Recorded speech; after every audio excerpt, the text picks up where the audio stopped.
Hey guys, Cameron Williams back again in the black wife beater. I swear I wear more than just this shirt. It's the undershirt of my job, and I always film these videos on the way home from work. But today, got a real exciting topic we want to talk about and kind of bring to the light, and it's going to be about digital currency.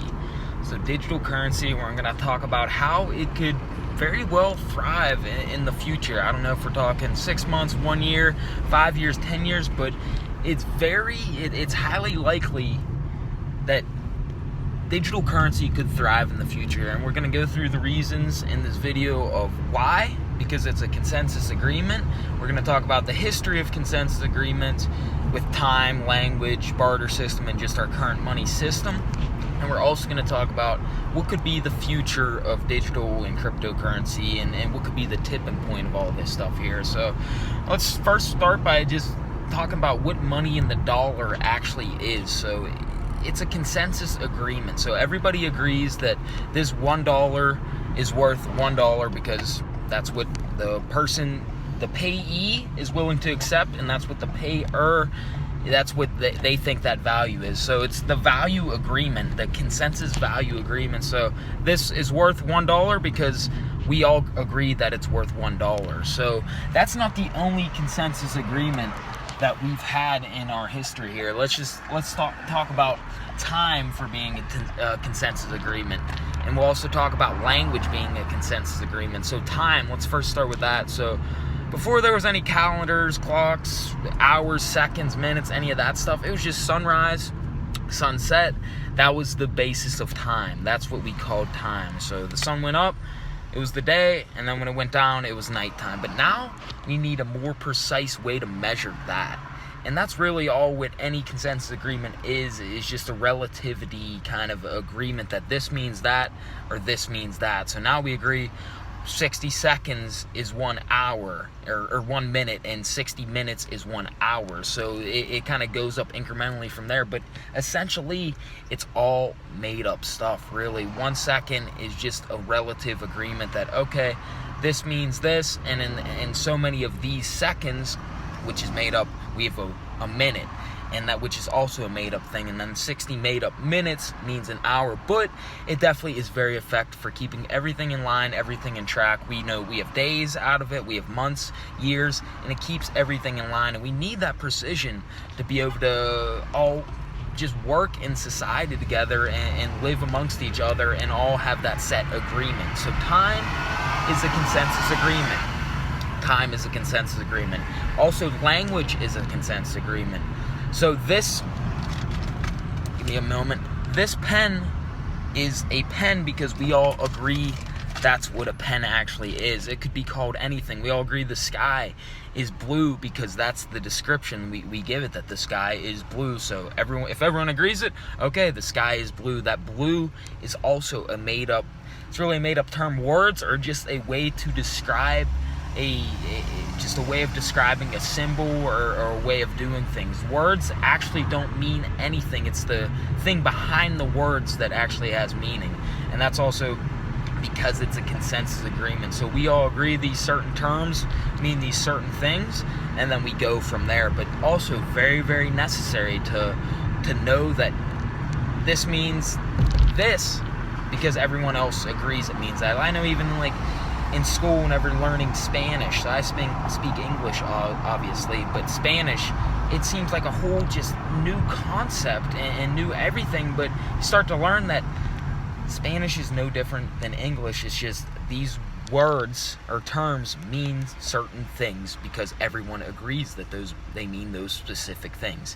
And money is no different. So the dollar bill, $1 is worth $1 because everyone thinks that's what it's actually worth. So obviously, yes, it is backed by gold, money is, but the dollar, there's not enough to be backed by gold. So we've kind of outdated that backing of gold system. Now we just all agree, okay, this is worth this, and this is what I'm willing to accept. And that was no different in the barter system. It went from the barter system to the money system because we needed a more precise way to describe certain things. Money, or the dollar bill, just acts as a medium for value. Before, it was trading value for value. So I trade you for skins of fur for whatever, five ears of corn, and that was worth the same thing for each party. That value of the 5 ears of corn was the same value for the 4 skins of furs there. And it's no different with the money now. $1 is $1 because we all agree that's what it is. This $20 bill is worth $20 and can spend as $20 because also it can be accepted as $20 because the person accepting it looks at that value as that $20 as well.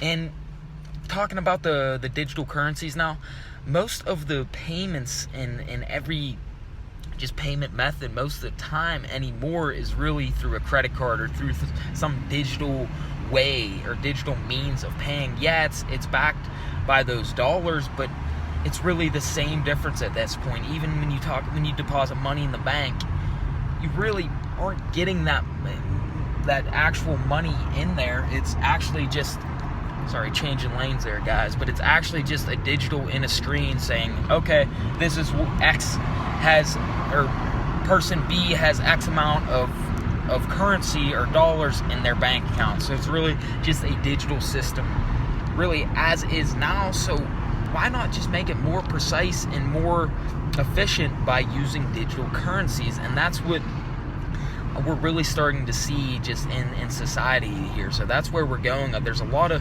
regulation on just cryptocurrencies, digital currencies. Now the SEC is getting in on it, talking about, okay, we're gonna slowly adopt it.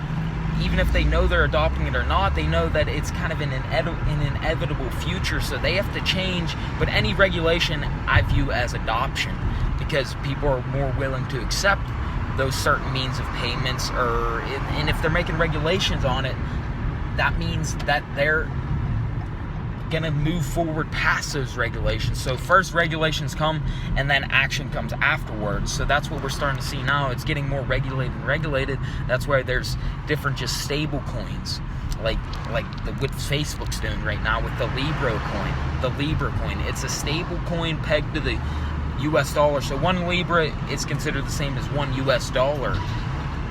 And that's just the very brink of all of this, I believe. JP Morgan, they have their own stable coin that's also backed by $1. Wells Fargo's getting into the action now. With stable coins, $1 is worth 1 Wells Fargo coin or whatever it may be. But this just might be the tip of the iceberg. All it takes is one large group, one large company, one large corporation, call it, be it an Amazon, be it Walmart, be it whatever it may be, to start to get on the digital currency side of things and start to adopt it. All of their following is going to use it then. It just takes one little minuscule transition from one of these large companies with a massive following to change their ways, because all of their following is going to change with it. And then that's how things become mainstream. That's how things get adopted, because Amazon does it. They're billions or trillions of users. They use it.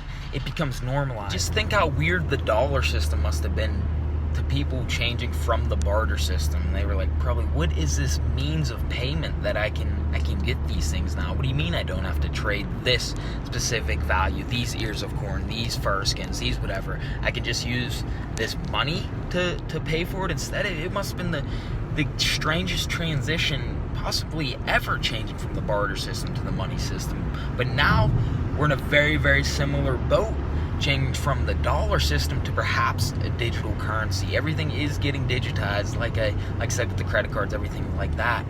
You may as well just have it on the same exact precise system, and all it takes is the adoption from a large corporation, because then the digital currency, as long as it's agreed upon, it's going to turn into a consensus agreement, just like the dollar is. As long as the buyer agrees that it is worth X amount and the seller agrees that it's worth X amount, that's all that needs to take place for digital currencies to start thriving. Is the buyer has a consensus agreement with the seller that this one digital currency is worth this one digital currency, because then they can pay with it, they can also accept payment with it, and it's worth the same thing as just $1 would be, or 1 Furskin would be, or whatever it may be in the history of time, but it's all based off that consensus agreement. So that's why digital currencies has a high likelihood of thriving in the future, because as long as everybody agrees on it as a means of payment,